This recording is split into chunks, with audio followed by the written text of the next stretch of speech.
قال الله تبارك وتعالى في كلامه المجيد وعلامات وبالنجم هم يهتدون أفمن يخلق كمن لا يخلق أفلا تذكرون وإن تعدوا نعمة الله لا تحصوها إن الله لغفور رحيم. قال المؤلف المفسر رحمه الله تعالى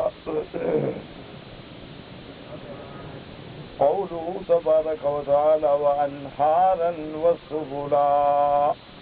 اللہ تبارک و تعالیٰ اپنی نعمتوں کا ذکر فرما رہے ہیں کہ پروردگار عالم نے جعل فیہا انہارا تجری من مکان الی مکان آخر للعباد، کہ ایک جگہ سے دوسری جگہ تک نہریں جا رہی ہیں، پانی پہنچ رہا ہے. ینبوی موضع، ایک جگہ چشمے ہیں. وہ رزق لآل موضع، وہ ان لوگوں کے لیے اللہ نے رزق کا ذریعہ بنایا ہے. فیقطع البقاع والبراری والکفار، اور نہریں جو ہیں وہ جنگلوں کو اور صحرا کو کاٹتی ہوئی گزر رہی ہیں. ویخترق الجبال والآکام، اور پہاڑوں کو اور ٹیلے آکام ٹیلے. فیصل الی البلد الذی سخر لآلہ، اور وہ پھر اس شہر کے لیے جس کے لیے علاقے کے لیے نہر جاری کی گئی وہ وہاں پہنچتی ہے. وَيَسْفَائِرَةٌ فِي الْأَرْضِ يَمْنَةً وَيَسْتَمِ جُنُوبًا وَشِمَالًا وَشَرْقًا وَغَرْبًا، کہ اللہ پاک نے ایسے انتظام کر دیے ہیں کہ دیکھیں دائیں بھی ہیں، بائیں بھی ہیں، جنوب میں بھی ہیں، شمال میں بھی ہیں، شرق میں بھی ہیں، غرب میں بھی. مَا بَيْنَ صِغَارٍ وَكِبَارٍ، بڑی اور چھوٹی. وَأَوْدِيَةٌ تَجْرِي حِينًا وَتَنْقَطِعُ فِي وَقْتٍ، اور بعض وادیاں ہیں جو بہتی ہیں ایک وقت میں اور ایک وقت میں سوکھ جاتی ہیں، کہ جب بارشیں آتی ہیں، سیلاب کے پانی آتے ہیں تو وہ وادیاں بہہ جاتی ہیں، اور پھر جب وہ بارشیں ختم ہوتی ہیں تو وہ بھی سوکھ جاتی ہیں. یہ بھی اللہ کا ایک نظام. وَمَا بَيْنَ نَبْعٍ وَجَمٍ، اور بعض جگہ ایسی ہے جیسے نبع یعنی چشمہ نکلتا ہے، اور بعض جگہ پھر وہ پانی جمع ہو کے کھڑا ہوتا ہے. وَقَوِيَّ السَّيْرِ وَبَطِيئِهِ بِحَسْبِ مَا أَرَادَ وَقَدَّرَ وَسَخَّرَ وَيَسَّرَ. اور پھر اللہ کا نظام دیکھیں کہ بعض اوقات اس پانی کی رفتار جو ہے بڑی تیز ہے، اور بعض جگہ جو ہے وہ بڑی سست ہے. جیسے اللہ نے چاہا اس کو اسی طرح چلایا ہے. بعض دریا اتنے تیز چلتے ہیں، پانی اتنے تیز چلتے ہیں کہ آپ پاؤں رکھ کے کھڑے نہیں ہو سکتے، اور بعض بڑے آرام آرام سے چلتے ہیں. سب اللہ کا ایک نظام ہے اور نظم ہے. فَلَا إِلَٰهَ إِلَّا هُوَ وَلَا رَبَّ سِوَاهُ، کوئی معبود برحق نہیں مگر اللہ، اور اس کے سوا کوئی رب نہیں. وَكَذَٰلِكَ جَعَلَ فِيهَا سُبُلًا أَيْ طُرُقًا، اور اسی لیے اللہ پاک نے اپنی رحمت سے ہمارے لیے رستے بنا دیے ہیں. يَسْلُكُ فِيهَا مِن بِلَادٍ إِلَىٰ بِلَادٍ، کہ ایک ملک سے دوسرے ملک میں ہم جا رہے ہیں. حَتَّىٰ إِنَّهُ تَعَالَىٰ يَكْسُ الْجَبَلَ يَتَّقُونَ مَا بَيْنَهَا مَمَرًّا وَمَسْلَكًا. اور اللہ کی قدرت یہ ہے کہ بعض جگہ آپ دیکھیں کہ پہاڑ میلوں تک جا رہے، پھر درمیان میں راستہ آئے تاکہ بندے جو ہیں وہ پہاڑ سے گزر سکیں، کیونکہ پہاڑوں پہ چڑھنا اور اترنا تو ایک بہت بڑا امتحان ہے. اسی لیے فرمایا وَجَعَلْنَا فِيهَا فِجَاجًا وَسُبُلًا، ہم نے اس کے اندر راستے بنا دیے. وَقَوْلُهُ وَعَلَامَاتٍ، اور اللہ نے نشانیاں رکھی. أَيْ دَلَائِلَ مِنْ جِبَالٍ كِبَارٍ وَآكَامٍ صِغَارٍ وَنَحْوِ ذَلِكَ، کہ بعض بڑے بڑے اونچے پہاڑ ہیں اور بعض چھوٹے ٹیلے ہیں، تو بندے نشانیاں لگا دیتے ہیں. یہ بطور خاص جو لوگ صحراؤں میں سفر کرتے ہیں ان کو دیکھیں تو ان کو وہ کھڑے ہو کے بس ٹیلا، ہاں یہ ٹیلا آ گیا، اب اس کے ہم نے دائیں جانا ہے، اچھا اب یہ ٹیلا آ گیا تو اس کے ہم نے بائیں جانا ہے. تو یہ سب میرے اللہ کی قدرتیں ہیں کہ جہاں اور فائدے ہیں وہاں اللہ نے انسانوں کے سفر کے لیے بھی نشانیاں بنائی کہ آدمی سمجھ جاتا ہے کہ میں نے اگر مینا جانا ہے تو کس جبل کے ساتھ جانا ہے، اور میں نے اگر وادی سیل کی طرف جانا ہے تو کس جبل کے ساتھ جانا. یہ سارا اللہ تبارک و تعالیٰ کا ایک نظام ہے جو چل رہا ہے. اور اس کے بعد فرما دیا يَسْتَدِلُّ بِهَا الْمُسَافِرُونَ بَرًّا وَبَحْرًا إِذَا ضَلُّوا الطُّرُقَ، اور اللہ نے یہ نشانیاں ایسی رکھی ہیں کہ مسافر جو ہیں وہ دریاؤں میں اور صحراؤں میں سفر کرتے ہیں اور جب وہ بھول جاتے ہیں تو ان چیزوں کی علامتوں سے راستہ تلاش کرتی ہیں. اور اسی طرح فرمایا وَبِالنَّجْمِ هُمْ يَهْتَدُونَ. اور فی ظلام اللیل، اور اندھیری راتوں میں اللہ نے ان کے لیے آسمانوں پہ ستارے بنائے. یعنی اگر دن ہے تو آپ کو یہ پہاڑ اور ٹیلے یہ نشانی، اور اگر رات ہو گئی تو اب نہ تو ٹیلا سمجھ آئے گا نہ پہاڑ سمجھ آئے گا. اللہ نے آسمانوں پہ تارے بنا دیے اور پھر ان تاروں کا ایک نظام بنا دیا ہے کہ یہ کہکشاں ہیں اور یہ ثوابت ہیں اور یہ سیارات ہیں اور جناب یہ قطب ہے اور یہ شمس ہے، یہ قمر ہے، یہ عطارد ہے، یہ مریخ ہے، یہ زحل ہے، تاکہ اسی سے بندے پھر راستہ پکڑتے ہیں. اور اس کے بعد فرمایا قالوا ابن عباس فی قولی وعلى عباس وبالنجم هم يهتدون يقول النجوم وهي الجبال. وہ فرماتے ہیں کہ نجوم سے مراد بھی پہاڑ ہیں جن کی وجہ سے ہم راستہ پکڑتے ہیں. ثم نبه تعالى على عظمته وأنه لا تبغي العبادة إلا له دون ما سواه من الأوثان التي لا تخلق شيئا بل هم يخلقون. اور اس کے بعد اللہ تنبیہ فرماتے ہیں اپنی عظمت پہ، اپنے کمال قدرت پہ، اپنی الوہیت پہ، اپنی ربوبیت پہ کہ میرے بندے یہ سب کچھ دیکھنے کے بعد تو یقین کر کہ لا تنبغي العبادة إلا له دون ما سواه. اللہ کے سوا کسی کی عبادت جائز نہیں. کیوں کہ کوئی چیز خالق بھی وہی ہے. جب خالق وہ ہے، مالک وہ ہے، تو مستحق کی عبادت بھی وہ ہے، اور باقی جو ہیں وہ تو خود بھی پیدا کیے گئے. وَلِهَذَا قَالَ فَمَن يَخْلُقُ كَمَن لَّا يَخْلُقُ أَفَلَا تَذَكَّرُونَ. اللہ نے فرمایا کیا اتنا عقل نہیں ہے تم کہ ایک وہ ذات ہے جس نے ساری کائنات پیدا کی، اور جن کو تم معبود بنا کے کھڑے ہو، مشکل کشا حاجت روا، انہوں نے تو اپنے آپ کو بھی پیدا نہیں کیا. انہوں نے تو ایک مچھر اور مکھی بھی پیدا نہیں کیا، تو اس کے کیسے تم برابر بنا رہے. ثم نبههم على كثرة نعمه عليهم وإحسانه إليهم. اور اس کے بعد پھر تنبیہ فرماتے ہیں پروردگار عالم کے دیکھو میں نے کتنی تم پہ نعمتیں کی ہیں، کتنے تم پہ میں نے احسانات کیے ہیں. فرمایا وَإِن تَعُدُّوا نِعْمَةَ اللَّهِ لَا تُحْصُوهَا إِنَّ اللَّهَ لَغَفُورٌ رَحِيمٌ. اگر تم اللہ کی نعمتوں کو شمار کرنا چاہو تو نہیں گن سکتے.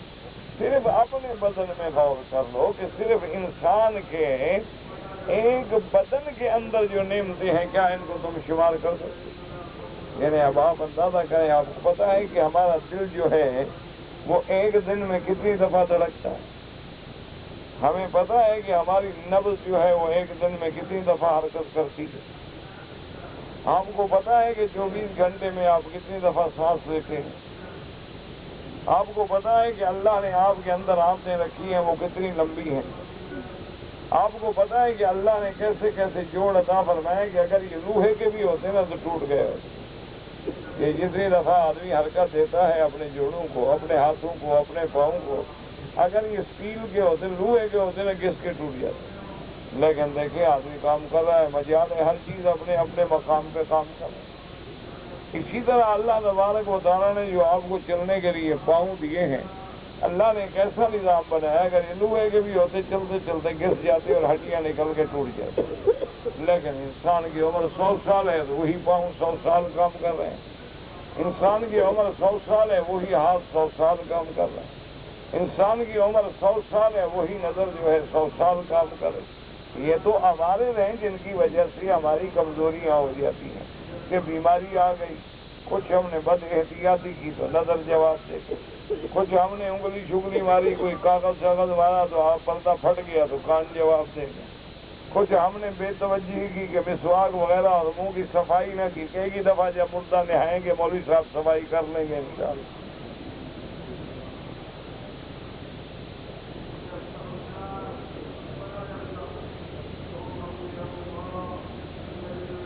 تو دانتوں میں رات کو کھانا کھایا، کلی بھی نہیں کی، سو گئے تو اندر جو ٹکڑے بچ گئے، کیڑا لگ گیا اور دانت خراب ہو گیا. اللہ نے جو دیے ہیں، اب آپ دیکھیں نا کہ کئی لوگ ہیں جن کی عمر ماشاءاللہ 90 سال 100 سال، لیکن بالکل ٹھیک ٹھاک. ہمارے تو اللہ کی رحمت ہے نا، 60-70 سال کی عمر میں آ کر بھی آدمی معلوم ایسا ہوتا ہے کہ بس اب یہ زمین پر بھی بوجھ ہیں، گھر والوں پر بھی بوجھ ہیں، اور ہمسایوں پر بھی بوجھ ہیں۔ لیکن باہر آپ جا کے دیکھیں کہ ان کے لوگ جو ہیں 70 سال، 80 سال، 75 سال، 60، بالکل صبح جناب وہ جاگنگ کر رہے ہیں، ایسے دوڑ رہے ہوتے ہیں، مزہ لے کہ تمہارے نوجوان بھی ان کے ساتھ دوڑ سکتے، 6-6 کلومیٹر دوڑتے ہیں۔ تو انہوں نے اگر اپنی صحت کی کیئر کی یا حفاظت کی، یا کافر ہو یا مسلمان ہو تو بندہ تو ہے نا، اس میں تو کافر مسلمان کا کوئی سوال نہیں ہے نا۔ اب تم اگر زہر کھاؤ تو نہیں مرو گے، کافر مر جائے گا، یہ کیا بات ہے؟ جو بھی زہر کھائے گا وہ مر جائے گا، جو نہیں کھائے گا وہ بچ جائے گا۔ ایک اصولی بات، اس میں تو اللہ کا نظام ہے کہ اللہ کی سب مخلوق، جو اللہ کی دی ہوئی نعمتوں کی حفاظت کرے گا اللہ اس کو محفوظ رکھے، اور جو آدمی اس کو بگاڑے گا اللہ کو ختم کر دے۔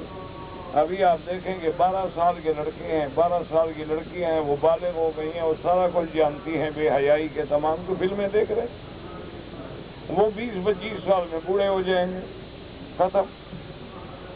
اور جن لوگوں نے الحمدللہ زندگی میں گناہ نہیں کیا، کوئی عیب نہیں کیا، اللہ کی رحمت سے وہ آخری عمر تک وہ اپنی تمام قوتوں کے ساتھ ٹھیک ٹھاک رہتے ہیں، ان کو کوئی کمزوری بھی محسوس نہیں ہوتی۔ یہ تو ایک میرا بھائی ایک نظام ہے اللہ نے ہمیں بنا دیا ہے کہ دیکھو نا جی، اب ایک پانی ہے ٹھنڈا، کوئی بھی پیے گا ٹھنڈا لگے گا، ایک پانی ہے گرم، کوئی بھی پیے گا گرم لگے گا، کافر ہو، یہودی ہو، مسلمان ہو، ہندو ہو، کوئی ہو۔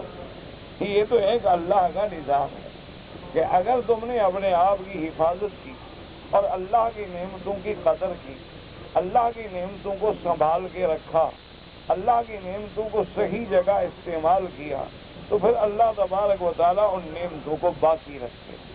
اور یہ بھی میرے اللہ کا فیصلہ ہے کہ جو اللہ کی نعمتوں کا حق ادا نہ کرے اور شکر نہ کرے، اللہ وہ نعمت چھین لیتے۔ اللہ پاک نے قرآن میں فرمایا ہے کہ لئن شکرتم لأزیدنکم، اگر تم میری نعمتوں پہ شکر کرو گے تو میں اور بڑھا دوں گا، وَلَئِن کَفَرْتُمْ، اگر نہ شکری کرو گے تو ان عذابی شدید، میرا عذاب بڑا سخت ہے۔ تو شکر کرنے کا معنی کیا ہوتا ہے کہ جو نعمت اللہ نے دی ہے اس کو اسی میں خرچ کرو۔ بس جس کام کے لیے اللہ نے تمہیں کس لیے پیدا کیا ہے کہ تم کاروبار کرو، بزنس کرو، جوا کھیلو، سود کھاؤ، اسی لیے پیدا کیا۔ نہ تمہیں اللہ نے کس لیے پیدا کیا کہ جھوٹ بولو، چوری کرو، ڈاکہ مارو، شراب بیچو، منشیات بیچو، مخدرات بیچو، اسی لیے پیدا کیا۔ اللہ نے تمہیں اسی لیے پیدا کیا تھا کہ فتنے کرو، لڑائیاں کرو، قتل کرو، خون ریزیاں کرو، فساد کرو، اسی لیے پیدا کیا۔ اللہ نے فرمایا کہ وَمَا خَلَقْتُ الْجِنَّ وَالْإِنسَ إِلَّا لِيَعْبُدُونِ، کہ ہم نے پیدا کیا جن و انس کو اپنی عبادت سے۔ تو اگر تم اس کی عبادت میں مشغول ہو تو اپنے صحیح ٹریک پہ جا رہے ہو، اور اگر تم نے اس کی عبادت کو چھوڑ دیا ہے، مانا غلط پٹڑی پہ چڑھ گئے، تو آدمی جب غلط پٹڑی پہ چلے گا تو منزل پہ تو نہیں پہنچے گا۔ منزل مقصود میں پہنچنا ہے تو صحیح سڑک پہ جانا ہوگا۔ اچھا، اب عبادت کا معنی یہ نہیں ہوتا کہ 24 گھنٹے نماز ہی پڑھتے رہو، نماز بھی عبادت ہے، تجارت کرو لیکن امانت کے ساتھ، دیانت کے ساتھ، وہ بھی عبادت ہے۔ تم کسی بندے کے رشتہ دار ہے، بیمار ہے، عیادت کرنے جا رہے ہو، یہ بھی عبادت ہے۔ کوئی عزیز فوت ہو گیا، تعزیت کے لیے جا رہے ہو، یہ بھی عبادت ہے۔ کسی غریب آدمی کو بلا کے کھانا کھلا رہے ہو، یہ بھی عبادت ہے۔ کسی مسکین کی مدد کر رہے ہو، یہ بھی عبادت ہے۔ کسی مظلوم کے ساتھ جا رہے ہو اس کی اعانت کے لیے، یہ بھی عبادت ہے۔ سچی گواہی دے رہے ہو، یہ بھی عبادت ہے۔ سچ بول رہے ہو، یہ بھی عبادت ہے۔ یہ سارا ایک سسٹم ہے، نظام ہے۔ جب اس کو تم پکڑ کے چلو گے تو اللہ پاک کبھی کسی کو محتاج نہیں کرنا۔ اس لیے فرمایا وَمَا خَلَقْتُ الْجِنَّ وَالْإِنسَ إِلَّا لِيَعْبُدُونِ، فرمایا میرے بندے تم اگر میری نعمتوں کو شمار کرو تو شمار بھی نہیں کر سکتے۔ اللہ بخشنے والے مہربان، کیا مانا؟ يَتَجَاوَزُ عَنْكُمْ وَلَوْ طَالَبَكُمْ بِشُكْرِ جَمِيعِ نِعَمِهِ لَعَجِزْتُمْ عَنِ الْقِيَامِ بِذَلِكَ۔ اللہ تبارک و تعالیٰ بخشنے والے مہربان ہیں، کیا مانا؟ یعنی اگر اللہ تم سے ہر نعمت کے شکر کا مطالبہ کرتے تو تم پورا نہ کر سکتے. یہ تو اللہ کی مہربانی ہے کہ ہمیں معاف کر دیتے ہیں. وَلَوْ أَمَرَكُمْ بِهِ لَذَهَبْتُمْ وَتَرَكْتُمْ، اگر حکم دیتے تم بالکل چھوڑ دیتے یا کمزور ہو جاتے. وَلَوْ عَذَّبَكُمْ لَعَذَّبَكُمْ وَهُوَ غَيْرُ ظَالِمٌ لَكُمْ، اور اگر تم اس کی ہر نعمت کا شکر نہ کرتے اور تم کو وہ عذاب دیتے تو وہ حق پہ تھے. کیوں؟ اللہ نے کہا کہ میری ہر نعمت کا شکر ہے، تم نے نہیں کیا، عذاب دیا تو عدل ہے. وَلَكِنَّهُ غَفُورٌ رَحِيمٌ يَغْفِرُ الْكَثِيرَ وَيَجْزِي عَلَى الْيَسِيرِ. یہ تو میرے اللہ کا کتنا بڑا کرم ہے کہ وہ بہت گناہ معاف کر دیتے ہیں اور چھوٹی چھوٹی نیکیوں پہ ہمیں بدلہ دے دیتے ہیں. یہ اللہ تبارک و تعالیٰ کا کرم ہے کہ ہمارے بڑی بڑی خطائیں، بڑی بڑی غلطیاں، بڑے بڑے گناہ معاف کر دیتے، اور ہم ذرا بھی کوئی بھلائی کا کام کریں تو اللہ اس پہ بدلہ دیتے ہیں. وقال ابن جرير يقول ان الله لغفور لما كان منكم من تقصير في شكر بعد ذلك اذا تبتم وانبتم الى طاعته واتباع مرضاته رحيم بكم لا يعذبكم بعد النعمة والتوبة. مفسر ابن جریر فرماتے ہیں کہ اللہ پاک بخشنے والے ہیں. کیا مانا؟ اگر تم سے کوئی کوتاہی ہوتی ہے اور اس کے بعد تم توبہ کرتے ہو، اللہ کی طرف رجوع کرتے ہو، تو اللہ تمہارے توبہ جو ہے قبول فرما لیتے ہیں. رحیم بکم، وہ مہربان ہیں. لا یعذبکم، توبہ کرنے کے بعد پھر تمہیں عذاب نہیں دیتے، تمہارے گناہوں کو مٹا دیتے ہیں. اور فرمایا واللہ یعلم ما تسرون وما تعلنون والذین یدعون من دون اللہ لا یخلقون شیئا وهم یخلقون اموات غیر احیاء وما یشعرون ایان یبعثون. اللہ پاک نے فرمایا واللہ یعلم، یہ فرقان یعلم الظواہر والسرائر کما یعلم الظواہر. اللہ پاک بتلاتی ہیں کہ میرے بندے، میں تمہارے ضمیر کے اندر، افکار کے اندر، دل کے اندر، دماغ کے اندر بھی کوئی بات ہے تو جاننے والا ہوں. اس لیے ہمیشہ یاد رکھیں کہ علم کامل اور علم محیط جو ہے یہ صرف اللہ کی صفت ہے. یہ اللہ تبارک و تعالیٰ کی صفت ہے کہ ذرے ذرے کا علم ہے. اچھا، اس چیز کے پیدا ہونے سے پہلے بھی علم ہے اور پیدا ہونے کے بعد بھی علم ہے اور کل کیا ہوگا اس کا بھی علم ہے. اس لیے صحیح حدیث مبارک میں آتا ہے اول ما خلق اللہ القلم، سب سے پہلے اللہ تبارک و تعالیٰ نے قلم پیدا فرمایا. اور یعنی آسمان اور زمینوں کے پیدا کرنے سے بھی 2500 سال پہلے، اور بعض روایات میں ہے کہ 2000 سال پہلے اللہ نے قلم پیدا فرمایا. اور فرمایا اکتب ما کان وما یکون وما هو قائم الی یوم القیامہ. اللہ نے حکم دیا قلم کو چلو لکھو جو ہوگا اور جو آئندہ ہوگا اور جو قیامت تک ہوگا. یہ نہ سمجھا کرو کہ اللہ نے لکھ دیا ہے تو ہم گناہ کر رہے ہیں، بیوقوفی والی بات. گناہ تم اپنے منشے سے کرتے ہو. اللہ جانتے تھے، انہوں نے لکھ دیا کہ یہ بندہ گناہ کرے گا. یہ مانا نہیں کہ اس کو مجبور کیا کہ کرو. اللہ جس چیز کو حرام کرتے ہیں اس کو مجبور کریں گے پھر تم اس کی کرو. اللہ نے فرمایا کہ چوری حرام ہے، زنا حرام ہے، ڈاکہ حرام ہے، قتل حرام ہے، پھر اللہ مجبور کر کے وہ گناہ بھی کروائے تم سے. نعوذ باللہ ثم نعوذ باللہ. یہ جاہلوں کی بات ہوتی ہے. فوجی تقریر میں لکھ دیا تھا تو میں نے تو پھر کرنا تھا. یہ مانا یہ ہے کرنا تم نے اپنے ارادے سے تھا. اللہ جانتے تھے کہ تم یہ کرو گے، وہ پہلے لکھ دیا. یہ مانا نہیں ہوتا کہ تمہیں جبر کر دیا ہے. ورنہ اگر اللہ خود جبر کر کے گناہ کرائے تو پھر یہ کیا عدل ہے کہ وہ سزا دیں.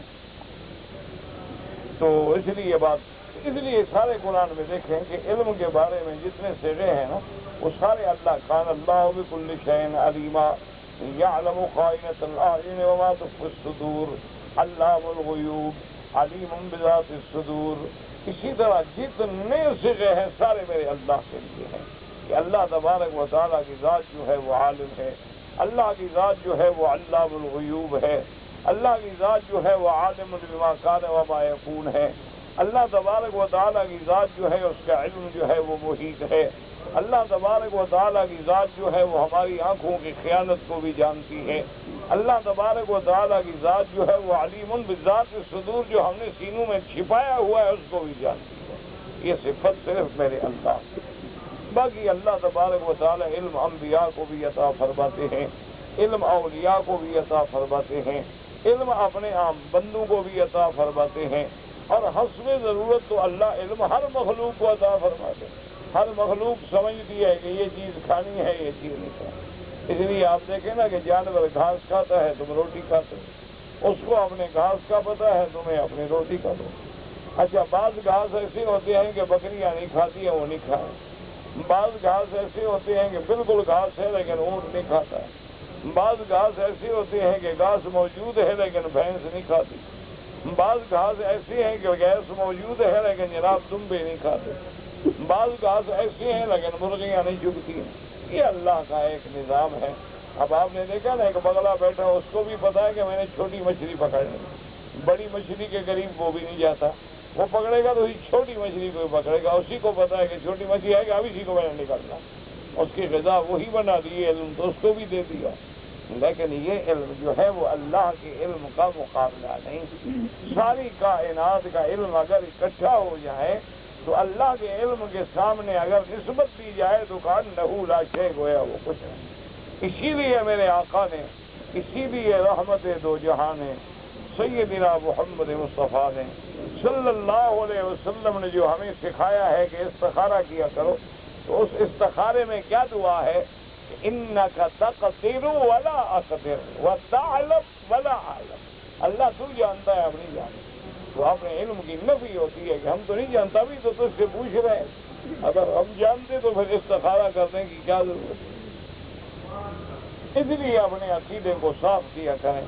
یہ بعض لوگ ہوتے ہیں جاہل، پھر وہ لڑاتے ہو، دیکھو جی انبیاء کے علم کے منکر ہیں، یہ جناب اولیاء کے علم کے منکر ہیں۔ اور خدا کے بندے، علم کامل الگ چیز ہے، علم عام الگ چیز۔ بات کو سمجھا کریں۔ اللہ تبارک و تعالی جو ہے آپ کو بھی اور مجھے بھی عقل، قل لا يعلم من في السماوات والارض الغیب الا اللہ۔ علم غیب کا مالک کون ہے؟ اب اللہ اگر اپنے غیب کو کھول دے تو غیب غیب ہی نہیں رہا، وہ تو اللہ نے بتلا دیا۔ جب چیز کا بتلا دیا جائے تو وہ تو غیب نہیں رہے۔ اب دیکھو نا میری جیب میں کیا ہے، آپ کے سامنے غیب ہے، لیکن اگر میں نکال کے دکھا دوں اب تو غیب نہیں رہا۔ تو اس لیے جو چیزیں چھپی ہوئی ہیں اگر اللہ چاہتے ہیں تو انبیاء کو علم عطا فرما دے، اللہ تبارک و تعالیٰ چاہتے ہیں تو اولیاء کو بھی عطا فرما دے، لیکن اگر اللہ نہ چاہے تو اللہ کی مرضی۔ اب دیکھیں کہ ایک گھڑی ہے کہ سیدنا عمر منبر رسول پہ مدینے کھڑے ہیں اور نظر نہاوند پہ پڑ رہی، اور ایک وہ وقت ہے کہ دشمن پیچھے چھپا ہوا ہے اور پتہ بھی نہیں۔ اللہ کا نظام ہے، اللہ تبارک و تعالیٰ کی قدرتیں ہیں۔ کسی کو وہ بزرگ کہہ گئے نا، گہے برتار اعلیٰ میں نشینم، کہ کبھی تو یہ ہوتا ہے کہ مالا اعلیٰ میں نظریں ہیں اور کبھی چارپائی کے نیچے بھی جو کچھ ہے پتہ نہیں۔ یہ اللہ کا نظام ہے، اللہ تبارک و تعالیٰ کے نظام کو سمجھا جائے۔ اس لیے فرمایا واللہ یعلم ما یسرون وما یعلنون۔ اور اس میں کافروں کا رد ہے کہ ایک دفعہ کافر اکٹھے ہوئے، آپس میں کہنے لگے کہ بھائی ہم جو باتیں آپس میں کر رہے ہیں رب محمد سن تو نہیں رہا، محمد مصطفیٰ کا خدا سن تو نہیں لے گا؟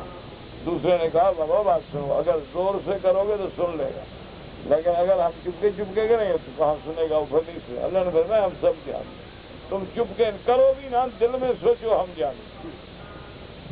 ایسے فرمایا یخبر تعالیٰ انہ یعلم الضمائر والسرائر، اللہ تبارک و تعالیٰ تمہاری چھپی چیزوں کو بھی ایسے جانتے ہیں جیسے تمہارے ظاہر کو جانتے ہیں۔ نتیجہ کیا نکلا؟ جب سب جانتے ہیں تو پھر سزا دیں گے۔ بس کل عامل بعملہ یوم القیامت، اور قیامت والے دن ہر عامل کو بدلا دیں گے، ان خیرا فخیر وان شرا فشر۔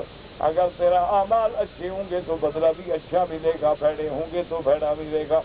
اور اس کے بعد میں ثم اخبر ان الاصنام التي يدعونها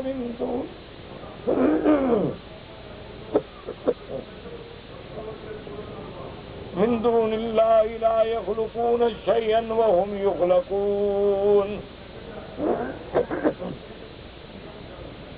اور اس کے بعد اللہ نے خبر دی کہ جن بتوں کو تم پوجتے ہو اب یہ ضروری نہیں ہوتا کہ بتوں کا ذکر آ گیا، بات یہ حل کہتے ہیں ہاں جی بت کو پوجیں تو شرک ہوگا، قرآن میں تو بتوں کی نفی ہے، وہ اللہ کے بندے اس وقت مکے والے بت پوجتے، اس لیے زیادہ زور جو ہے اصنام پہ آیا، ورنہ اگر کوئی سورج کو پوجے تو اتنا گناہ گار ہے جو بت پوجنے والے، اگر کوئی آگ کا پوجا کرتا ہے اتنا گناہ گار ہے جو سورج کو، اگر کوئی قبر کا پوجا کرے وہ بھی اتنا گناہ گار ہے جو بتوں کی پوجا کرتا ہے۔ بات یہ ہے کہ وہ بھی تو بزرگوں کی صورتیں تھیں اور یہ بھی تو بزرگوں کی قبریں ہیں، فرق کیا ہے؟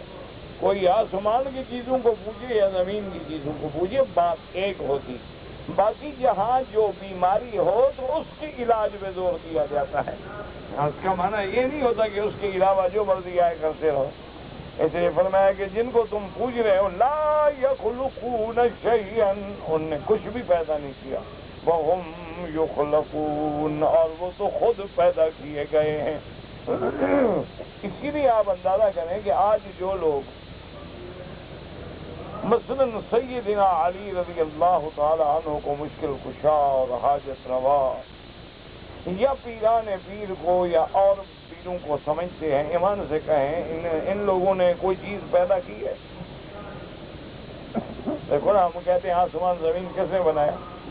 ہاں جی اللہ نے، تو کوئی آدمی ہمت کر کے یہ بھی کہے نا کہ جناب فلانا شہر جو ہے میرے فلاں پیر نے بنایا، فلاں زمین کا ٹکڑا جو ہے میرے پیر نے بنایا۔ اچھا ایمان سے کہیں کہ جب پیر ہمارے فوت ہو جاتے ہیں تو اپنی قبر ان کی خود بناتے ہیں یا ہم جا کے قبر بناتے ہیں؟ نہیں، اللہ کے کعبے میں بات سچی کرو، مانو نہ مانو تمہاری مرضی، وہ ہمارے ذمے ہے ہی نہیں۔ ہمارے ذمے ہے کہ ہم آپ کو بتلا دیں کہ 2 اور 2 4 ہوتے ہیں، تم 2 اور 2 کو 6 گنو، 5 سمجھو، 3 بناؤ، تمہاری مرضی ہے۔ سیدھی بات ہے کہ جب ایک اللہ والا بزرگ ہے، پیر ہے، بہت بڑا قلندر ہے، مجذوب ہے، فوت ہو گیا تو اس کا جنازہ خود بخود ہو جاتا ہے، ہم پڑھتے ہیں، قبر دفن کون کرتا ہے؟ یہ اچھی بات ہے کہ جب باہر ہے تو ہمارا محتاج ہے، زمین 3 میٹر نیچے چلا جائے تو مشکل کشا ہو جاتا ہے، یہ اچھی بات۔ کوئی عقل، کوئی دلیل، کوئی سوچ، کوئی سمجھ۔ اچھا اگر دنیا میں ایک پیر ہے وہ بہرا ہو جائے تو آپ بات کریں، وہ کہیں جی حضرت نہیں سنتے، زور سے بات کرو۔ اب ہمارے چنیوٹی صاحب ہیں نا، مولوی صاحب، اللہ سب کو سلامت رکھے، ان بیچاروں کے وہ قوت سماع ختم ہو گئی، اور جب بات کرو تو وہ ہم کچھ کہہ رہے تھے وہ کچھ کہہ رہے تھے۔ یہ بہرے کے بھی تو بڑی عجیب بات ہے۔ وہ مسئلہ مشہور ہے نا کہ ایک بہرا آدمی تھا، اس کا ایک دوست تھا، وہ بیمار ہو گیا، تو اس نے سوچا کہ میں اب اس کی عیادت کے لیے نہ جاؤں تو بری بات ہے، میرا دوست ہے، بیمار ہے، تکلیف میں ہے، اور جاؤں تو میں سنوں گا نہیں، مشکل ہی۔ تو اس نے کہا کہ بھائی اب نہ جانا تو ٹھیک نہیں، جاتے ہیں، اور دماغ میں خود فیصلہ کر لیا کہ جب جائیں گے تو میں یہ کہوں گا تو وہ یہ کہے گا، اب جب وہ یہ کہے گا میں یہ کہوں گا، تو جواب اپنے دماغ میں خود سچ کر دے۔ جب اس کے گھر میں گیا اس نے دیکھا کہ وہ بہرا آ رہا ہے، اس نے کہا پہلے بیمار ہوں، یہ سر کھائے گا، اب روک بھی نہیں سکتا ہے، تو کہنے لگا جی اب طبیعت کیسی ہے؟ اس نے کہا مر رہا ہوں، اس نے کہا الحمدللہ۔ اس نے کہا کس کا علاج کرا رہے ہیں؟ اس نے کہا ملک الموت کا۔ اس نے کہا بڑا اچھا طبیب ہے۔ تو پھر بہرے کی تو اپنی اپنی شان ہوتی ہے، تو اگر پیر دنیا میں بہرا ہو نہیں سنتا، قبر میں جانے کے بعد سارے کام کر دیتا ہے۔ انا للہ و انا الیہ راجعون۔ او خدا کا خوف کرو، ان جھگڑوں میں نہ پڑو، نہ اپنے عقیدے خراب کرو۔ اس کا تعلق وہ نہیں سمائے موتا سے، وہ میرے اللہ سنواتے ہیں، اللہ قادر ہیں۔ اللہ تبارک و تعالیٰ چاہیں تو تمام انبیاء کو بلا کے معراج کی رات میرے بدنی کے پیچھے کھڑا کرو، وہ تو کہتے ہیں اللہ کی قدرت کو پھر درمیان میں نہ لایا کرو، وہ ایک نظام ہے کہ وہ جو چاہے کرتے ہیں۔ تو اس لیے ہمیشہ اپنے عقیدوں کو صاف کریں کہ علم والا اور عبادت کا مستحق کون ہے؟ صرف اللہ۔ کما قال الخیر تعبدون ما تنحتون واللہ خلقکم وما تعملون، جیسے اللہ کے پیغمبر نے فرمایا تھا ظالموا وتعبدون ما تنحتون، ان کی عبادت کرتے ہو جن کو خود بناتے ہو، جن کو خود اپنے ہاتھوں سے بناتے ہو، یہ دیوی ہے، یہ دیوتا ہے، یہ کالی دیوی ہے، یہ فلان ہے، یہ ہری کرشنا ہے، یہ رام ہے، یہ بھگوان ہے، یہ جناب سیتا ہے، یہ گیتا ہے، یہ میتا ہے، پتہ نہیں کیا کیا بلا ہے، یہ سارے خود بناتے اور پھر وہ تمہارے نفع نقصان کے مالک ہو جاتے ہیں۔ اموات غیر احیاء، یاد رکھو اس پہ علماء نے لکھا ہے 3 باتیں۔ اموات کہ مردہ ہیں، یعنی حقیقتاً ہر حال میں، جیسے بت یہ تو مردہ ہے، یا مردہ ہے یعنی معالن انہوں نے بھی ایک دن مرنا ہے، جیسے ملائکہ اب تو زندہ ہیں لیکن آخر انہوں نے بھی تو ایک دن مرنا ہے، عیسیٰ علیہ السلام ہیں ابھی تو زندہ ہیں لیکن ایک دن مرنا ہے۔ اسی طرح بعض مردہ ہیں جو فی الحال جو مر گئے، تو اس لیے یعنی ایک ہوتی ہے امواتن یعنی طبیعی، ایک امواتن باعتبار حال، ایک امواتن باعتبار معاد۔ اس لیے علماء کرام نے اس میں 3 باتیں، اموات غیر احیاء ای ہی جمادات لا ارواح فیہا فلا تسمع ولا تبصر ولا تعقل، یہ جن کی تم عبادت کرے کیا ہے؟ پتھر ہیں، اور یہ دیکھتے نہیں، سنتے نہیں، سمجھتے نہیں، اور تم کھڑے ہوا کے ہاتھ باندھ دیکھا نہیں ہے، باقاعدہ پھول ڈال رہے ہیں ان کو جناب، ان کے مندر دیکھو تو حیران ہو جاؤ، ایک ایک مندر پہ اللہ جانے ارب روپیہ خرچ کر، اور اندر جو بت کھڑا ہے جناب وہ اگر منہ کھلا ہوا ہے تو بند ہی نہیں کر سکتا۔ اچھا ایک بت کھڑا ہے مثال کے طور پہ، اس کا ہاتھ یوں کیا ہوا ہے، وہ ہاتھ نیچے نہیں کر سکتا، تمہاری مشکلیں حل کر دیتا۔ انا للہ و انا الیہ راجعون۔ اسی لیے سیدنا ابراہیم الخلیل علیہ الصلوۃ والسلام نے اپنے ابا سے بھی یہی کہا کہ یا ابت لم تعبد ما لا يسمع ولا يبصر ولا یغنی عنک شیئا، میرا ابا تم کیوں ایسی چیز کی بات نہ سنے نہ دیکھے نہ کوئی فائدہ دے، نہ نفع دے نہ نقصان دے۔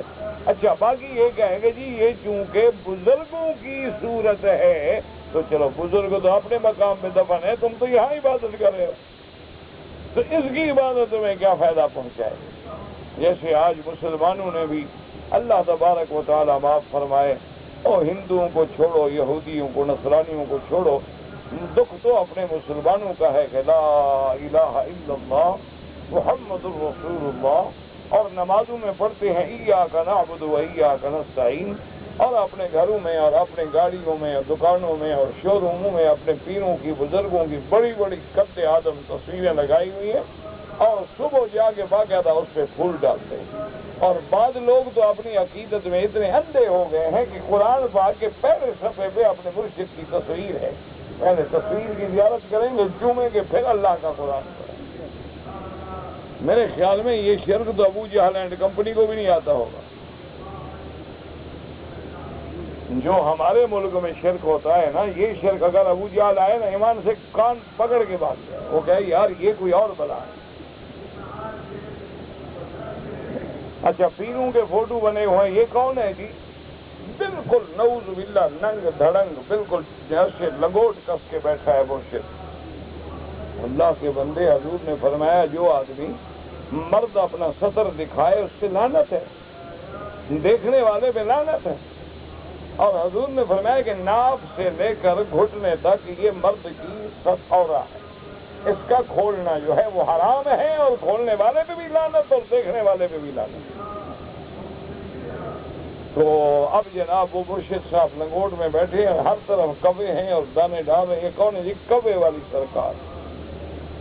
یہ کون ہے جی؟ بلیوں والی سرکار۔ یہ کون ہے جی؟ کتوں والی سرکار۔ اور خدا کا خوف کرو، اللہ سے ڈرو۔ یعنی جس کی ساری زندگی کتوں میں بیٹھے ہوئے گزر جائے، بلیوں میں بیٹھے ہوئے گزر جائے، نہ نماز ہے، نہ روزہ ہے، نہ مکہ ہے، نہ مدینہ ہے، وہ مرشد ہے۔ اور جن کی زندگی ساری زندگی قرآن میں حدیث میں قال قال رسول اللہ صلی اللہ علیہ وسلم، وہ وہابی ہیں۔ اس سے بڑا جاہل کوئی ہے دنیا میں؟ اچھا، ایک ہمارے بالکل ایک ہے اج شریف، ایک بہت بڑی جگہ ہے، وہاں کسی کی قبر ہے، وہ کہتے ہیں جی اس قبر کا 7 چکر لگاؤ اور تمہیں ہنسی نہ آئے تمہارا کام ہو جائے گا۔ اب صاف بات ہے کہ جب آدمی یہ سوچ کے دوڑے دوسری تیسرے چکر میں ہنس پڑتا ہے، بس وہ کام نہیں ہوتا۔ اب یہ ابو جہل سوچ سکتا تھا یہ بات؟ اچھا، آپ کے پنجاب میں ایک پیر ہیں جناب، وہاں باقاعدہ مرد کا عضو خاص جو ہے وہ لکڑی کا بن کے بکتا ہے، وہاں بکتا ہے، لٹکے ہوئے ہیں دکان پہ بھی اور ساری بازار میں جی، جن کو حمل نہیں ہوتا وہ عورتیں خرید کے لے جاتی ہیں، حمل ہو جائے۔ امام سے کہو ابو جہل کو بھی یہ شرک آتا تھا؟ اور یہ نئی بات نہیں ہے، ہندو بھی لنگم کا پوجا کرتا ہے، ہندو بھی پوجا کرتا ہے اعضائے تناسل کا، عورت کے عضو اعضائے تناسلیہ اور مرد کے اعضاء، اس کو کہتے ہیں لنگم، وہ باقاعدہ پوجا، وہ کہتے ہیں اسی سے تو بندہ پیدا ہوتا ہے، یہ پیدا کرنے والی سرکار ہے۔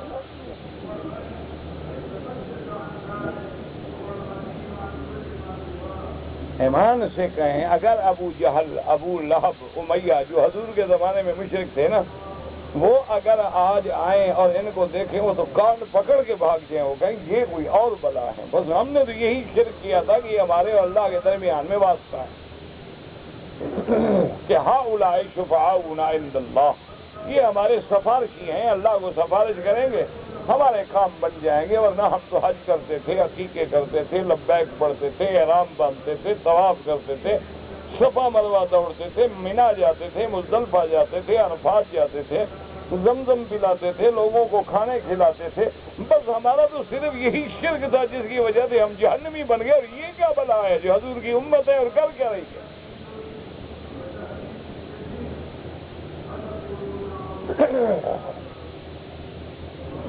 اس لیے فرماتے ہیں ما وما یشعرون ایان یبعثون، اے لا یدرون متی تکون الساعۃ، اللہ نے فرمایا ان کو تو یہ بھی پتہ نہیں کہ قیامت کب ہوگی، فکیف یرتجی عند هذه نفع و ثواب و جزاء، انما یرضى ذلك من الذي يعلم كل شيء وخالق كل شيء۔ اللہ نے فرمایا میرے بندے جن قبروں پہ، جن بتوں پہ تو کھڑا ہے، ان کو تو یہ بھی پتہ نہیں کہ قیامت کب ہوگی، جب یہ نہیں جانتے تمہیں بدلہ کیا دیں گے، ثواب جزا کیا دیں گے، ان کو خود پتہ نہیں کہ قیامت کب ہوگی، تو اس لیے انما یرجی ذلک، امیدیں تو اس سے لگائی جاتی ہیں جو ہر چیز کو جانتا ہو، ہر چیز کا خالق ہو، نفع نقصان کا مالک ہو، اور وہ کون ہے؟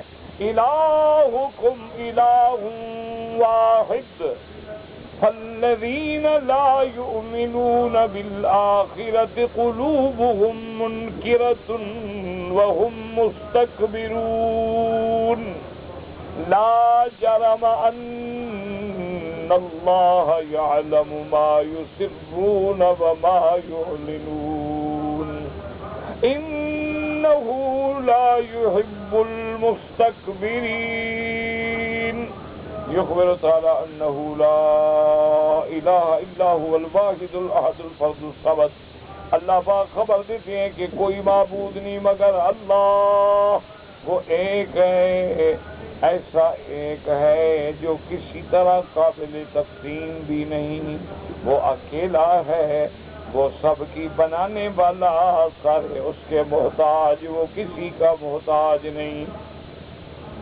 وَأَخْبَرَ أَنَّ الْكَافِرِينَ قُلُوبُهُمْ ذَلِكَ، اور یہ بھی بتلا دیا کہ کافروں کے دل جو ہیں اس بات کو نہیں مانتی، كما أخبرنا المتعجبين من ذلك أجعل الآلهة إلها واحدا إن هذا لشيء عجاب۔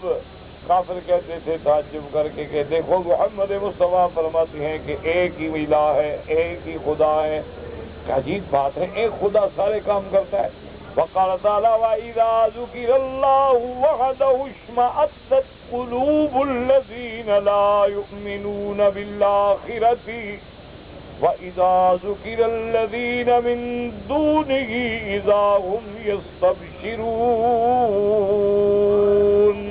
اللہ کے اس قرآن کی آیت پہ غور کریں۔ اللہ فرماتا ہے کہ جب کافروں کے سامنے میری توحید بیان کرو، یہ منکرین آخرت کے سامنے جب میری توحید بیان کرو تو جناب یہ ایسے اچھلتے ہیں، نفرت کرتے ہیں، اور جب شرک کی بات کرو تو بڑے خوش ہوتے ہیں۔ ایمان سے کہو آج مسلمانوں کا یہی حال ہے کہ ان کو جناب کس سے سناؤ نا جی، الف لیلا، گل بقابلی، اور ہیر رانجھا، لیلا مجنو، ہیر وارث شاہ، اور اس میں سنائیں سبحان اللہ، وہ سب کچھ جو ہے نا وہ پیرانے پیر کر کر سبحان اللہ۔ حضرت اے ہے مولوی جڑا طریقت تے شریعت دو جو جانتا ہے، کہتے ہیں یہ ہے مولوی معرفت والا، معرفت، اس کو معرفت ہو گئی، یہ پہنچ گیا جہنم کی طرف۔ اور توحید بیان کرو تو وہاں بھی دیکھا مکہ شریف میں رہتے ہیں، آخر وہاں کی روٹی کھائی ہے، وظیفے بھی لیتے ہوں گے، وہاں بھی تو ہو گئے۔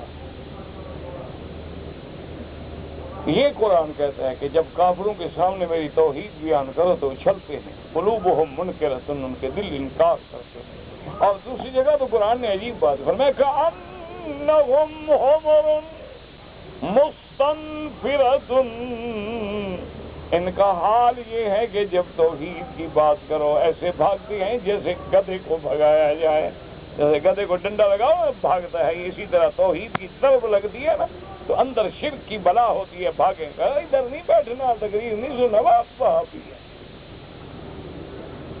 انا للہ و انا الیہ راجعون۔ آج کل تو جناب بڑے عجیب انتظامات ہوتے ہیں، باقاعدہ لائٹیں لگتی ہیں، پھر مرشد آتے ہیں، پھر خاص قسم کی پگڑیاں ہوتی ہیں، پھر جناب عود و لوبان جلائے جاتے ہیں، پھر ذکر کی مجلسیں ہوتی ہیں، پھر بجلی کے بٹن پہ ریموٹ پہ ہاتھ ہوتا ہے کہ کب فقیر جو ہے وجد میں آئے تو بجلی بند کر دینا۔ تماشے ہیں جیسے فلموں میں ڈرامے ہوتے ہیں نا، اب تو پیر وہ ڈرامے کرتے ہیں، ایسے ایسے ڈرامے کریں گے کہ اللہ معاف کرے، اللہ معاف کرے، بس کوشش کیا کرو کہ ان کے قریب ہی نہ جائے۔ قریب جاؤ گے تو یقین کر لو میں اللہ کے گھر میں بتا رہا ہوں، نہ عزت بچے گی نہ دولت بچے گی، دونوں چیزیں برباد کرنی ہیں، سر چلے جاؤ، ورنہ پوچھ لو، تجربہ کر لو جو جاتے ہیں ان کا کیا حال ہے، ہماری بات نہ مانو، ان سے جا کے پوچھو۔ اور اس کے بعد فرماتے ہیں عباد اللہ ما انکار قلوبہم توحید، چونکہ کافروں کے دل جو ہیں وہ توحید سے منکر ہیں، کما قال تعالی ان الذین یستکبرون عن عبادتی یدخلون جہنم داخرین، جو لوگ میری عبادت سے، مجھ سے مانگنے سے تکبر کرتے ہیں، ان قریب ان کو جہنم میں ذلیل کر کے داخل کیا جائے گا۔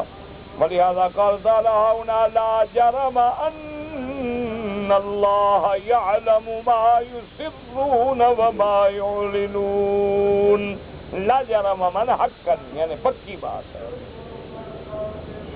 لا جرم حقا ان اللہ یعلم ما یسرون وما یعلنون ولا ذلك تم الجزاء، جب اللہ تبارک و تعالی جانتے ہیں جو چھپاتے ہو جو ظاہر کرتے ہو تو پھر پورا پورا بدلہ دیں گے۔ اور یہ بھی بتا دیا انہ لا یحب المستکبرین، اور اللہ تبارک و تعالی تکبر کرنے والوں کو پسند نہیں فرماتے۔ اللہ ہمیں تکبر سے بچا اور شرک سے بچا۔ اللہ اکبر۔ اگر ایک جگہ بہت ساری عورتیں جمع ہو کر نماز کرنا چاہیں، جماعت کرنا چاہیں تو ہو سکتی ہے، تو عورتیں بھی جماعت کر سکتی ہیں آپس میں۔ اور ایک روایت میں گنجائش ہے کہ عورت عورتوں کی امام بن سکتی، مردوں کی امام نہیں بن سکتی۔ لیکن سب سے پہلی بات تو یہ ہے میرے بھائی کہ اپنے گھر والوں میں خاص طور پہ خیال کیا کرو کہ اللہ تبارک و تعالی ہمارے گھر والوں کو نمازی بنائے۔ یہ نہ سمجھا کرو کہ میں نے گھر والوں کو مکان دے دیا ہے، کپڑے دے دیے ہیں، زیور دے دیا ہے، کھانے پینے کی فراوانی ہے، لہذا میں آزاد ہوں۔ نہیں، اگر بیوی نماز نہیں پڑھتی، بیٹی نماز نہیں پڑھتی، گھر میں نکرانی نماز نہیں پڑھتی تو تم جہنم میں جاؤ گے۔ یا ایھا الذین آمنوا قوا انفسکم واہلیکم نارا، اور میرے محبوب نے فرمایا کلکم راع وکلکم مسئول عن رعیتہ، ہر آدمی نگہبان ہے اور ہر آدمی سے سوال ہوگا کہ تیرے ماتحت جو ہیں اس کا تم جواب۔ اچھا، بعض بہت سارے دیندار لوگ ہیں، نمازی لوگ ہیں، وہ بھی کہہ دیتے ہیں او جی میں نے کئی دفعہ بیوی سے کہا ہے کہ اللہ کی بندی نماز پڑھا کرو، نماز پڑھا کرو، نہیں پڑھتی جی، میں کیا کروں؟ تو میرا بھائی، اگر تمہارے کھانے میں نمک زیادہ پڑ جائے کیا کرتے ہو؟ اگر 2 دن تمہارے کھانے میں مرچ ڈال دے کیا کرتے ہو؟ تم اگر شوگر کے مریض ہو اور وہ میٹھا تمہارے سامنے بنا کے بڑا سجا کے حلوہ بنا کے اوپر جناب چاندی کے اور سونے کے ورق لگا کے رکھ دے کیا کرو گے؟ تمہیں اگر کسی بیماری کا مسئلہ ہے اور وہی چیزیں وہ تمہیں کھلانا چاہتی ہے تو کیا تم برداشت کرتے ہو؟ تم مجھے مارنا چاہتی ہو؟ خبردار اگر آئندہ ایسی چیز پکی تو جتنا تم نمک کے لیے لڑتے ہو اتنا اللہ کی نماز کے لیے نہیں لڑ سکتے۔ معلوم ہوا کہ تمہارے نزدیک کھانے میں نمک کا زیادہ کم ہونا تو بڑا اہم ہے، لیکن خدا کی نماز کوئی اہمیت ہی نہیں رکھتی۔ اگر تمہاری بیوی صبح بچوں کو تیار نہ کرے اور ان کا یونیفارم سکول کا بالکل استری لگا کے پہلے سے رات سے نہ لٹکا ہوا ہو، ان کا صبح وقت پہ جناب ناشتہ تیار نہ ہو، اور خاوند صاحب جب گھر سے باہر نکلنے کے لیے جائیں تو تمام کپڑے وپڑے استری کر کے آئے اور میچنگ کر کے لٹکائے ہوئے ہوں، تو کیا کرو گے؟ اتنا تمہیں نماز کا خیال ہے؟ تو یہ نہ سمجھنا کہ میں تہجد پڑھتا ہوں، اگر بیوی نماز نہیں پڑھتی تو اس کی وجہ سے تم بھی جہنم میں جاؤ گے۔ اگر تیری بیٹی نماز نہیں پڑھتی، تیرا بیٹا نماز نہیں پڑھتا، تیرا نوکر نماز نہیں پڑھتا، تیرا ملازم نماز نہیں پڑھتا، تو مہندس ہے، مستری ہے، کاریگر ہے، تیرا ہیلپر نماز نہیں پڑھتا، تیرا مزدور نماز نہیں پڑھتا، تم قیامت میں جہنم میں جاؤ۔ ہم نے دین کو اتنا بے ضرورت سمجھ رکھا ہے۔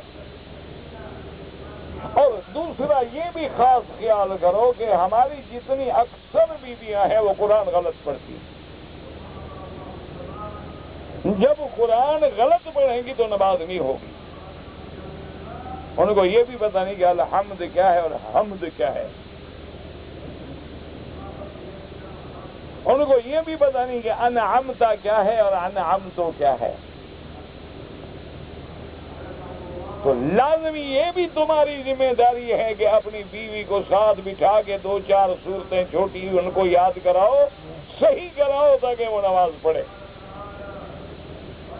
ورنہ قیامت میں یہ نہ کہو کہ میں مولوی میں نے تو کہہ دیا بیوی کو کہ نماز پڑھا کرو، نماز نہیں پڑھو گی جہنم میں جاؤ گے۔ نہیں، کہہ دینا نہیں، روٹی کے لیے صرف کہہ دیا ہے، کپڑے کے لیے صرف کہہ دیا ہے، رات کو اگر تمہارے بستر پہ شکن ہو تو تم نے صرف کہہ دیا ہے، اگر تمہاری خواہشات کا خیال نہ کرے تو تم نے صرف کہہ دیا ہے۔ تو اللہ کا دین اتنا غیر اہم ہے کہ بس ایک دفعہ تم نے کہہ دیا ہے وہ کافی ہے۔ تو اسی طرح عورتیں جو ہیں ان کے لیے بھی لازمی ہے کہ اپنے شوہر کی اطاعت کرے، شوہر کے سامنے ہر وقت بڑبڑ نہ کرے، ہر وقت بد زبانی نہ کرے، بد کلامی نہ کرے، نافرمانی نہ کرے، چونکہ شوہر کے اس کے اوپر بہت بڑے حقوق۔ تو اس لیے ہمیشہ اگر عورتیں آپس میں جماعت کریں کوئی بات نہیں، انشاءاللہ اللہ پاک قبول کریں گے تو نماز پڑھنے والی تو بنے۔ کہتے جی کہ کیا سمک دونا جو ہے وہ حلال ہے؟ جب سمک کہہ رہے ہو تو حلال ہے، بات ہی ختم ہو گئی۔ اگر تونا سمک ہے یعنی مچھلی ہے حلال، اگر مچھلی نہیں ہے تو پھر امام ابو حنیفہ رحمۃ اللہ علیہ کے نزدیک حلال نہیں ہے۔ یہ تو اسی طرح جیسے کوئی پوچھے کہ جی بکری حلال ہے، اگر بکری ہے تو حلال ہے۔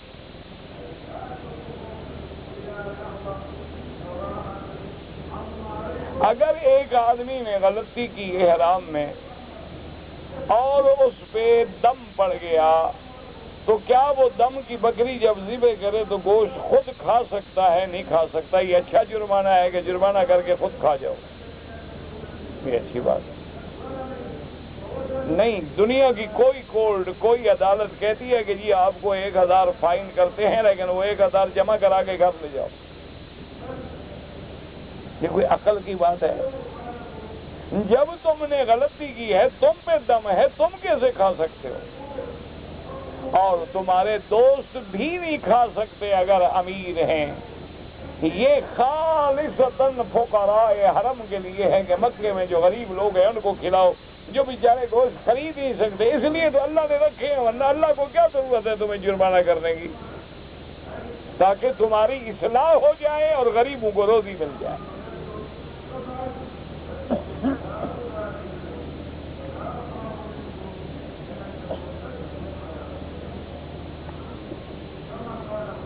اگر ایک آدمی نے طواف الوداع کر لیا اور وہ رات کو جا کے پھر سو گیا نہیں، طواف الوداع کا معنی ہی یہ ہوتا ہے کہ ان یکون آخر العہد بالبیت الطواف الحدیث، کہ جب تمہارا آخری کام ہی طواف الوداع ہو، کہ طواف الوداع کرو اور چلے جاؤ۔ یہ تو نہیں کہ طواف الوداع ایک دن پہلے کر لو پھر سوتے رہو۔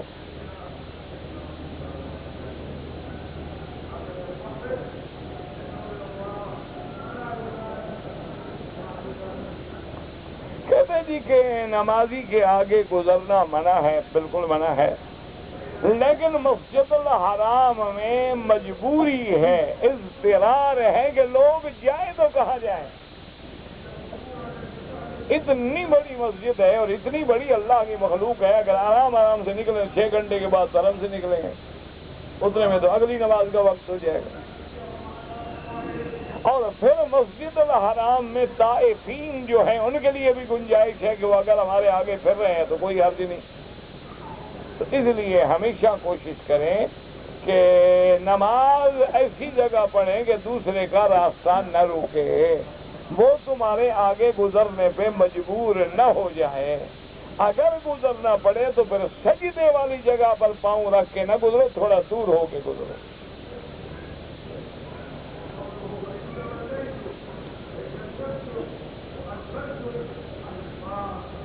ایک کارڈ ہے، میں خریدتا ہوں 95 ریال کا، پھر میں 96 میں بیچتا ہوں، کوئی بات، آپ جاتے ہیں خریدتے ہیں، اکٹھے پیسے خرچ کر کے لے آتے ہیں،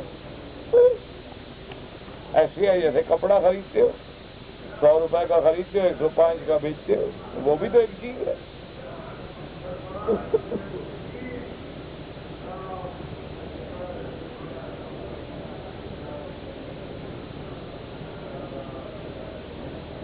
کہتے جی کہ میری شادی کو 12 سال ہو گئے ہیں لیکن میری بیوی میری بات نہیں مانتی، جو کہتا ہوں الٹ کرتی ہے، اور جو دیتا ہوں وہ اپنے والدین کے گھر کو بھیج دیتی ہے، تو کیا مجھے شرعاً طلاق دینے کی اجازت ہے یا نہیں ہے؟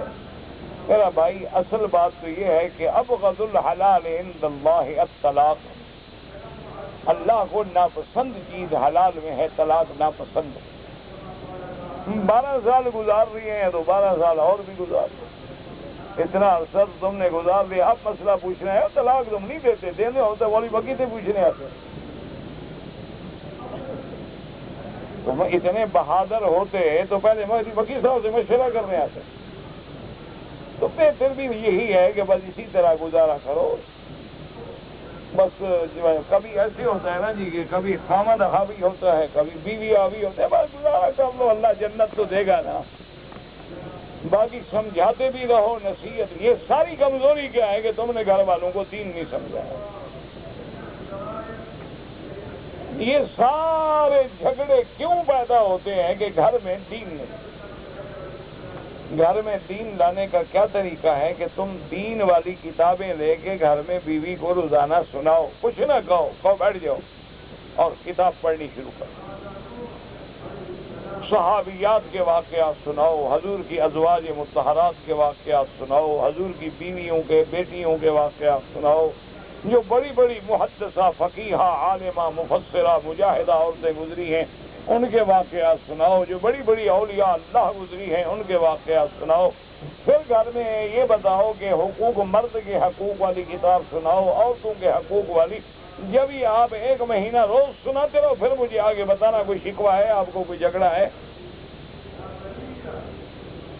صرف اتنی کر دو کہ گھر میں بیٹھ جاؤ اور بیوی بیٹے بچیاں بیٹیاں سب کو اکٹھا کر لو کہ بیٹا بیٹھ جاؤ 10 منٹ، زیادہ نہیں، تنگ نہ آ جائیں وہ، 10 منٹ کے لیے بٹھا تو 2 صفحے 4 صفحے 1 صفحہ 2 صفحہ روز پڑھ کے سنا۔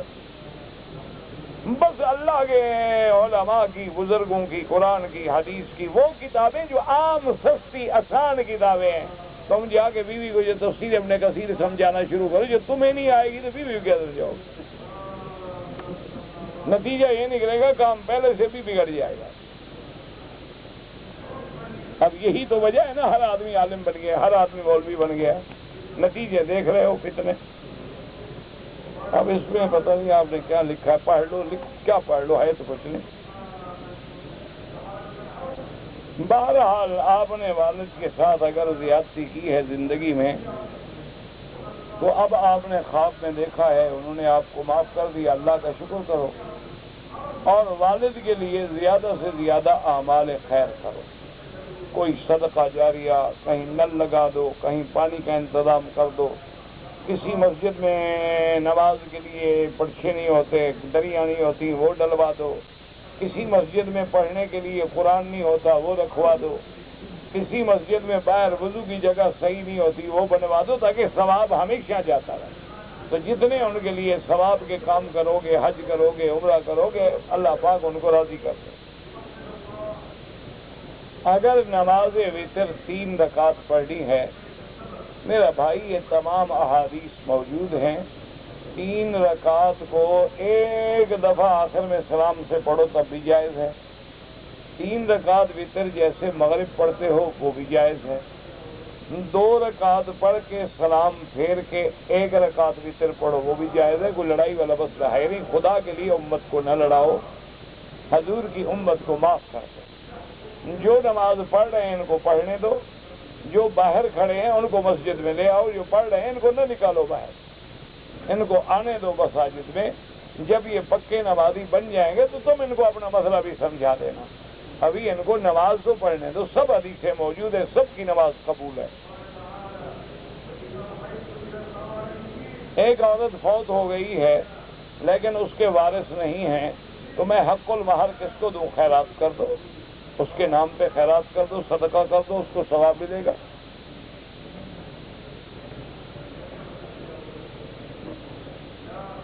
جنات اپنے آقا کو دولت لاکھ دو، جنوں سے پوچھو، مجھے کیا پتا۔ میں دوسری شادی کرنا چاہتا ہوں، پہلی بیوی مجھے دھمکی دیتی ہے تو نہ کرو۔ کوکاف میں پریاں ہوتی ہیں، جا کے پوچھ لو، دیکھ لو۔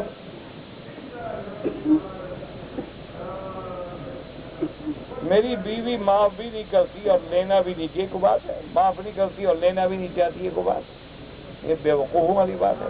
یا معاف نہیں کرتی مانے لینا چاہتی ہے، اگر لینا نہ چاہتی تو معاف کر دیتی، یہ کو بات ہے کہ بنتے کہ نہ دن ہے نہ رات ہے، یہ کو بات ہے؟ یا تم پاگل ہو یا وہ پاگل ہے، 2 میں سے ایک کا کرو ڈھیلا ہے۔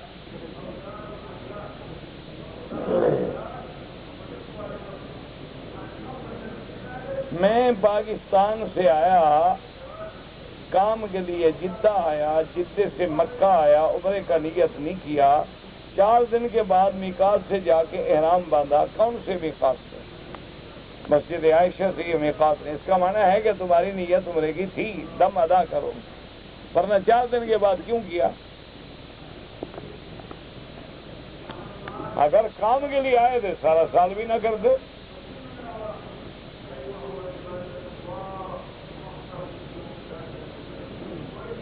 میں عشاء کی نماز کے بعد 2 رکعت پڑھ کے 1 رکعت وتر پڑھتا ہوں اور دعائے قنوت نہیں پڑھتا۔ امام ابو حنیفہ رحمۃ اللہ علیہ کے نزدیک تمہارے وطر ہوتے ہی نہیں، ان کے نزدیک دعائے قنوت واجب ہے۔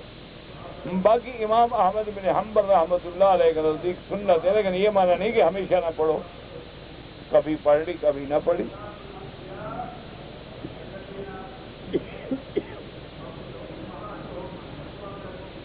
اگر کوئی آدمی اپنی لڑکی کی شادی کے موقع پر برادری کو کھانا کھلائے کوئی ثواب نہیں ہوگا، جو سنت کے خلاف ہے۔ ثواب کیا مطلب؟ لڑکی والوں کو کھانا نہیں کھلانا چاہیے، لڑکی والوں کی طرف سے کھانا کھلانا خلاف سنت ہے۔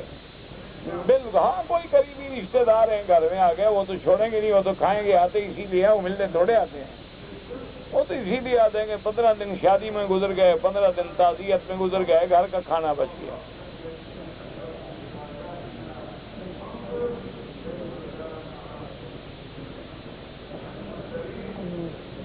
ہم ایک مسئلے میں گھرے ہوئے ہیں، فیصلہ نہیں ہوتا، اللہ کرے گا فیصلہ، میں کیا کروں؟ جب استخارے کے بعد بھی نہیں ہوا تو میں کیا کروں؟ تم 7 دن استخارہ کر کے چھوڑ دو، جو اللہ کو منظور ہے وہ ہو جائے گا بس۔ اب تم نے فیصلہ اللہ پہ چھوڑ دیا۔ استخارے کا معنی یہ ہوتا ہے کہ یا اللہ میں نہیں جانتا، جو میرے لیے بہتر ہے تو کر دے۔ تو تم نے استخارہ 7 دن کر لیا، اب چھوڑ دو، بھول جاؤ، جو اللہ کو منظور ہے ہو جائے گا، اس کا معنی ہے اللہ وہی چاہتے ہیں۔